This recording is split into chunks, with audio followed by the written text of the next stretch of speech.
up. Because the thing about BREN Esports is they ban out the Popol and Koopa. And BREN Esports, having that in mind, they just really want to fight this map control setup. But right now, nobody can get it easily because Selena was banned as well. That's true. I feel like Popol and Koopa, aside from BREN Esport, Onic PH is one of the teams that have successfully activated Popol and Koopa, especially Oh My Venus using it on the support role, which sometimes kind of feels like carry, you know? So, great idea to ban it out right away. Claude going to be out as well. Nomad, do you think, are we going to see some really scary Kimmy plays here from Onic PH? Or are they going to go back to their old identity right away? Or are you expecting something new? I'm expecting BREN Esports to just go to their comforts here. A Kimmy or a carry pickup one because of that high loss pick from BREN might be the wisest choice here, which would mean that Onic PH should start stealing away some of those options that they have.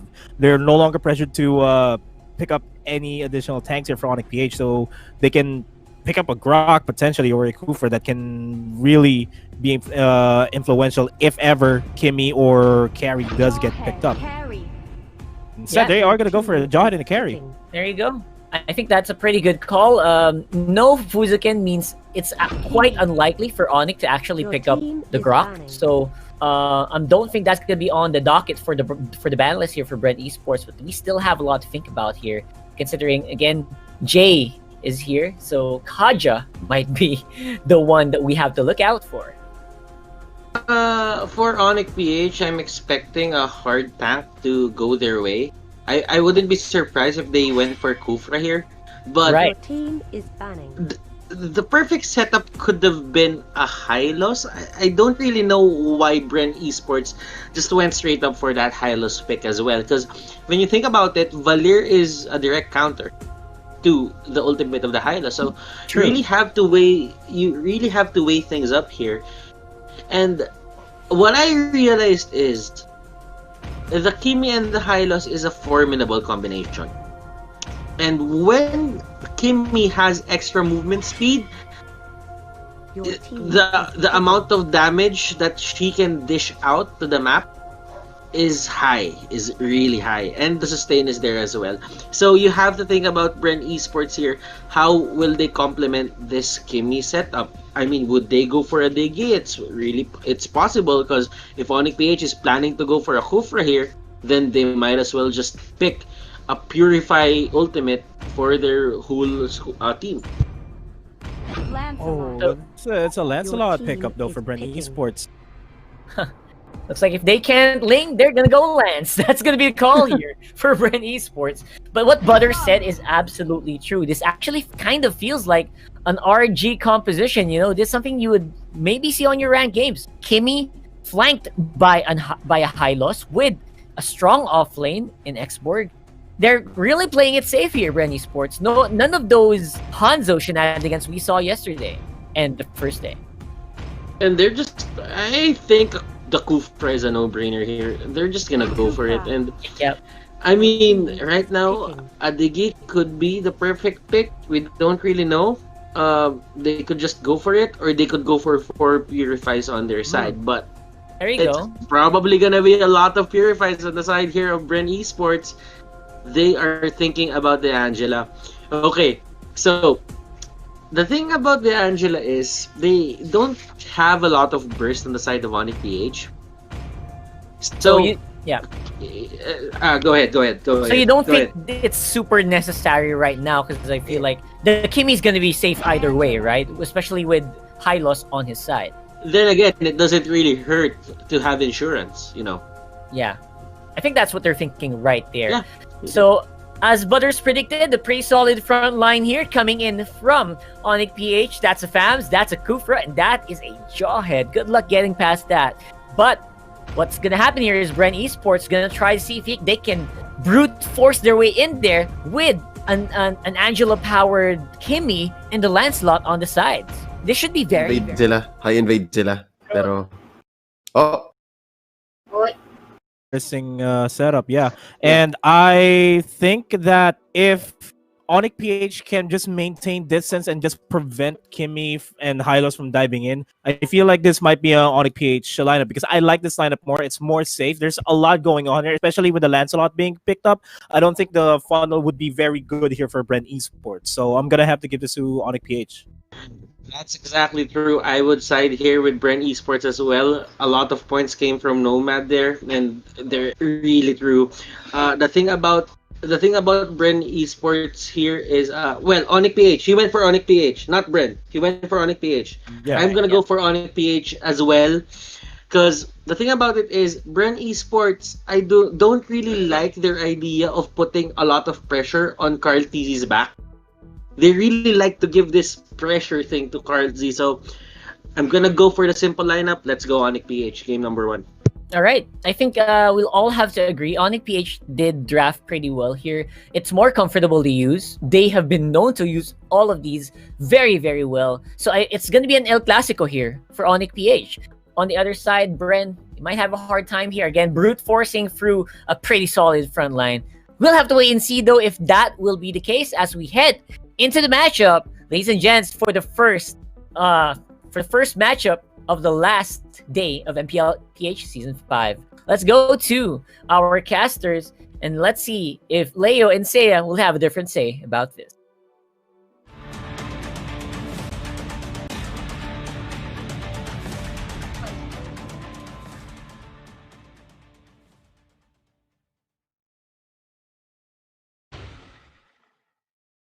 And we are go, ladies and gentlemen. Welcome to game 1 in this best of 3.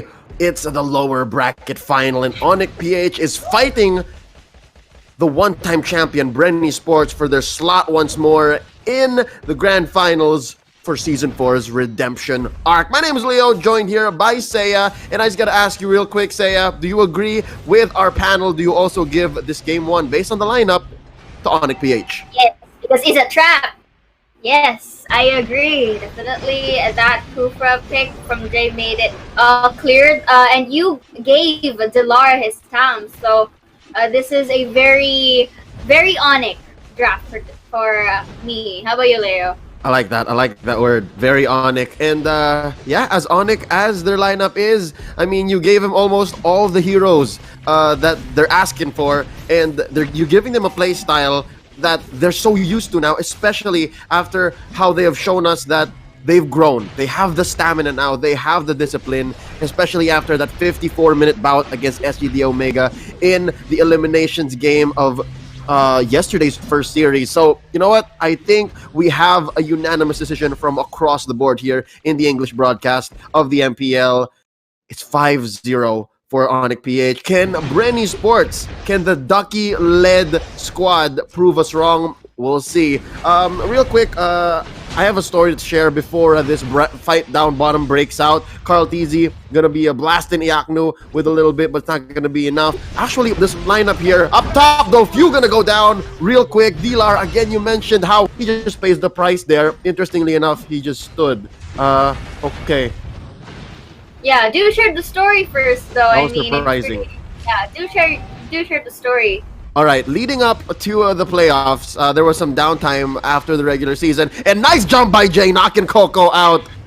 Ducky was actually the one who showed us the magic of the Hylos and Kimmy lineup. And right here, we expected them to invade, but instead, they went to save their own purple buff, right? So this is very BREN as well. A lot of people will discount what this lineup brings, especially with this interesting Carl TZ funnel pick on the Lancelot. But real quick, look at the jungle now. They're gonna make Venus pay. Drop in the carpet underneath Jay. Down goes the queen. Carl TZ gets the kill. Lancelot just styling on us, evening the odds. 2-2. Will Iyaku be next? Nice ejector on 2-1, and down goes Carl TZ, and they're trading left and right. Iyaku gonna be traded for down there as well. Jay just barely keeping himself in this underneath the turret. Wow, this is explosive. Seiya, 6 kills already across the board, 3 minutes in. This is just both teams just going at it.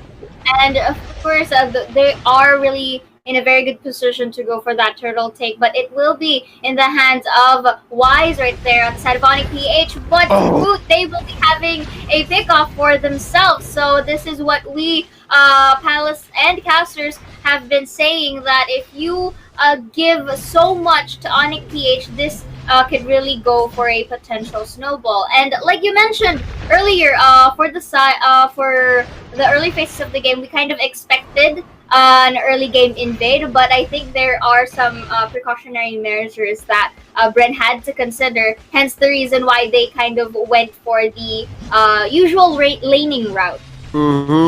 This is also a revolutionary take on what we know as the funnel meta, right? The 1-3-1. It looks like now they've slowly reverted back into where the mid pushes hard with Rebo on the Kimmy. But real quick, there's a fight gonna blow up down bottom. It's a death bush for Lasty. Jay gonna be traded for. Angela gonna be coming in. Carl TZ supported by Rebo, and they're gonna disengage. Just a 1-for-1, tank for tank. Jay for Lasty. Yes, but I think in terms of the positioning there for the side of BREN, I think Kylos or Lasty was just wanting to go to the brushes to provide vision, but instead finds himself in a position wherein there are Onic PH players in the vicinity. So now looking into the conditions, so far momentum-wise, it's still in the hands of Onic.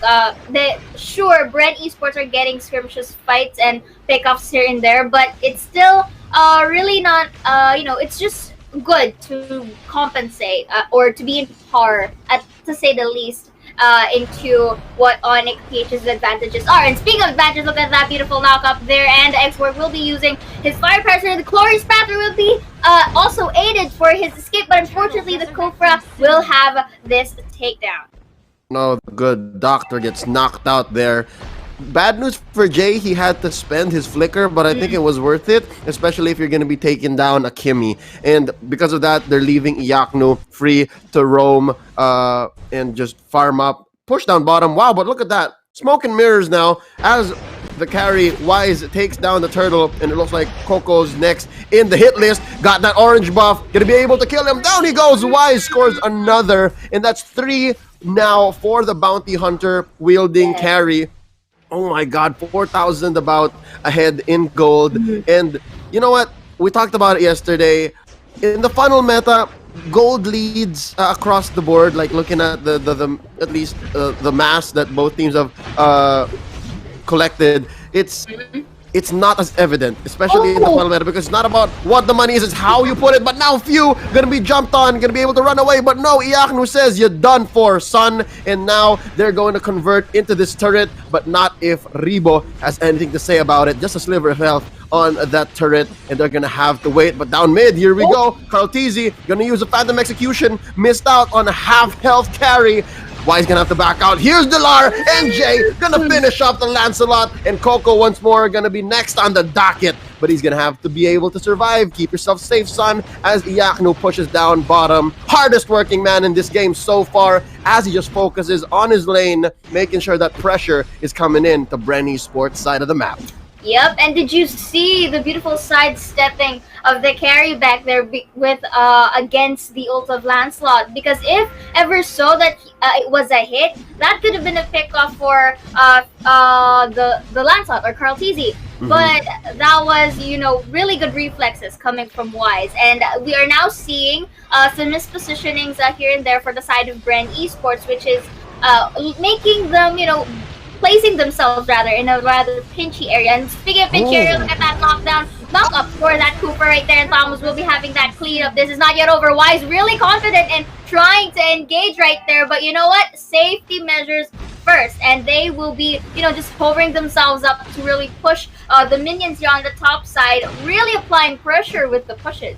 Man, Jay here, the one-time champion from Season 3 under Archangel, just really showing us exactly why he is one of the best tanks and supports in the league today. He's been going ham, just going roughshod on BREN esports so far with a 3-1-4 Kufra, and now the ball going to be able to pin down someone. Flicker already spent right there. Actually, it was a Purify on Rebo, so he can't just be willy-nilly right there. But look at this now. Coco using the last Insanity just to clear minion waves. He's going to back out. Jay misses with the jump, and they're going to have to disengage here. Not a good look for either team to overextend. not really, because to Onic, all they have to do is just really be patient here. They don't need to rush in terms of pushing, because they have all the resources that they could get. They have the map control, and this also means that it limits the resources that BREN can actually take on their side. So winning conditions for BREN, they have to target unfortunately Wiser, or at least not get knocked up by Jay right here, because if you noticed, Leo, that every time that the Kufra enters in, a team fight follows through, because it was really on point and they are in a good position to do it. Yep, that's prime team communications. Sometimes one of the vulnerabilities, or you would say common errors in a tank, even in the best of the best, they would sometimes go in and miss out on certain cues, right? Like, oh, I got the perfect Tyrant Revenge into the Rage. Why didn't you do anything? That's because they're not talking. But so far, so good here for Onic in the 10 minutes about that they've been playing this game. Kufra on Jay has been just on point. Now look at this. They're threatening the steal onto the orange buff. I'm not sure. Okay, there you go. Carltese was able to secure it. He's not that hungry, but I'm pretty sure he could be wishing he could do better. All right, so we're 25 seconds away from the Lord here. And so yeah, I just got to point out here, the pushing lineup on Kimmy, the pushing lineup on BREN Esports with the Kimmy, not a single lane taken down, not a single turret. Unfortunately, because from an Onic PH perspective, both Rebo or actually Few can be one of your preferred targets right here, considering number one, Kimmy is one of the core damagers. You really want to deny that damage as early as possible. And number two, they are the squishier targets for BREN Esports. I mean, for Onic PH against BREN Esports. So I think that is one of their go-tos here in terms of really in terms of priority. Yeah, look at this now. Onic PH just extra rude, as I'd like to call it, as they take that purple buff, apply some pressure down bottom and mid, and then just take the Lord so easily. 10 minutes, 30 seconds in. This Lord, I believe, is going to march down bottom. There you go. Let's see now. They're just going to start collapsing on all lanes. They'll just see where they can find an opportunity to penetrate. I think that's the first step here for Onic PH, to get that much closer to securing game one. And the amount of space given to Wise is pretty evident right now. So all he needs to do really for this game to be secured inside of Onic PH is to just, place himself in an angle or in a position wherein he is not the one to become the target. And hence for BREN Esports, okay, the Lord is coming through their turf. So the best thing that they have to do about it is to really, defeat or destroy the Lord here. But again, looking here, looks like there will be a pickoff coming through. We are now seeing the depletion of health coming from Carltese and forces him to back away. Oh, sorry, that was Coco. But then they transition easily by destroying the bottom onto the mid and then go to the top. Not really, forcing themselves so quickly to get into that team fight. Okay, Oh My Venus is forced to use the flicker, but the carries will go for that cleanup. It is just getting more beautiful as the Thams will be down the Angela. And I think, Leo, this is it. The game number one might be going to BREN Esports, and look at that beautiful domino effect for Onic PH cleaning up the boards, and game number one goes to Onic PH. In record time, I'm pretty sure you could have made like a bowl of spaghetti in the time that this game was played. Ladies and gentlemen, Onic takes game one. Wow, surgical efficiency, pushing bottom, mid, and top, not giving BREN a second to breathe. Congratulations. This is MLBB Esports royalty, just performing at their finest. They had a great night of sleep in the BREN Esports here.